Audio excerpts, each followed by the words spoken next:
Hello, everybody that's going to be listening. Welcome to Unity Time Broadcasting. I'm the host of this program, Mr. Unity.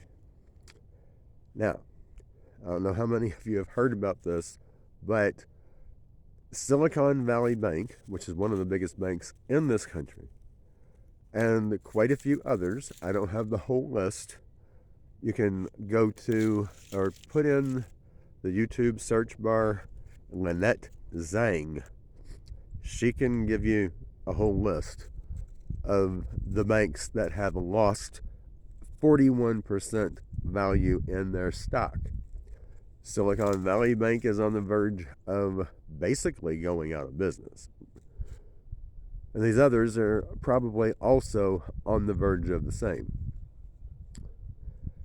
According to all of the economic outlook channels that I am listening to, and that's probably about 3 or 4, including her, we've got maybe 3 to 6 months before all of the financial institutions, and including credit unions. Finally, I got an answer about credit unions. They are no safer to have your money in than a bank. Just so you know. Because let me tell you how this works. Small banks rely on big banks for loans to keep them afloat. When the big banks go down, and they're going down because they have to borrow money to keep themselves afloat as well. With the interest rates going up, the big banks can't afford to pay loans that they get from bigger banks. So, of course, the smaller banks are not going to be able to afford to pay back loans or to maybe even get a loan from a bigger bank. So all of the banks, credit unions, they rely on big banks for money as well.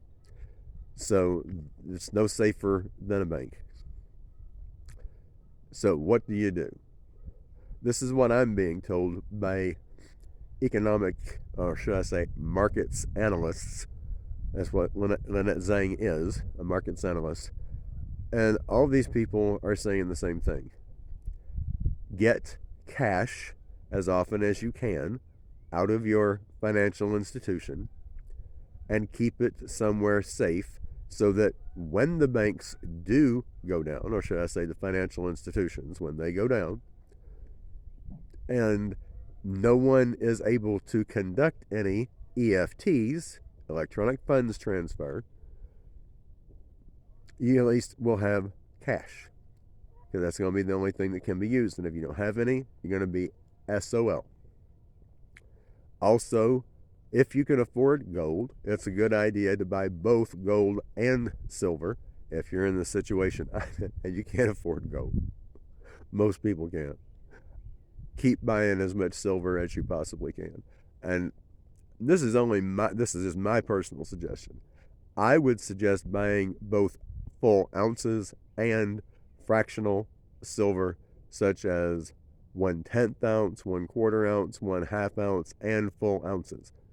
Because if that does wind up, which it probably will, becoming the only things that hold any value, gold and silver, then you're not going to want to always use a full ounce, because you won't always need a full ounce, and whoever it is that you're dealing with might not have fractional silver to give you back change. So that's my personal suggestion. That's what I'm doing. I think it makes sense.